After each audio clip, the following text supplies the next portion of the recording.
Il y a 2 ans à peine, Yvon Lecor, 72 ans, échappe au pire, pris par une septicémie foudroyante au large des côtes brésiliennes, seul sur son dernier amour, Girl Joyce, un ancien voilier de travail. Très jeune, le navigateur, peintre et aquarelliste préfère les coups de la mer à ceux des hommes. Il abandonne l'école, sa famille et prend le large. Ça me semblait plus simple et surtout qu'en mer, je me suis toujours dit, on invente sa vie en mer. On invente son bateau, on invente son mode de navigation.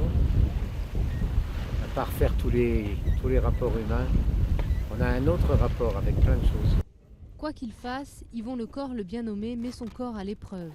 À la recherche de la liberté, sa vérité. Insoumis et digne, il refusera tous les honneurs de la société pour ne se consacrer qu'à agir là où la vie s'impose à lui, sur la toile ou sur ses bateaux, toujours aménagés par ses soins.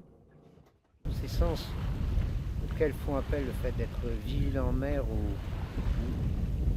très pointu en peinture pour tenir en haleine son émotion, sont des exercices, je dirais presque spirituels, qui nous poussent loin, hors de nous-mêmes. Quand il ne navigue pas, l'infatigable voyageur crée dans son refuge une vieille demeure au centre de Tréguier dans les Côtes d'Armor, refaite de ses mains aux côtés de sa compagne Azou. Pour son dernier ouvrage, Livre de mer, il passera 4 années à graver ses dessins et imprimer ses textes au plomb. Mettre sur le marbre tout le travail qui est en amont, et tout le travail qui vient avec, demande tellement d'exigences, on ne peut pas mettre n'importe quoi. Le fond et la forme sont étroitement liés. Il y a l'œil et il y a l'esprit qui doivent être contents. Et la main qui le fait, elle est responsable.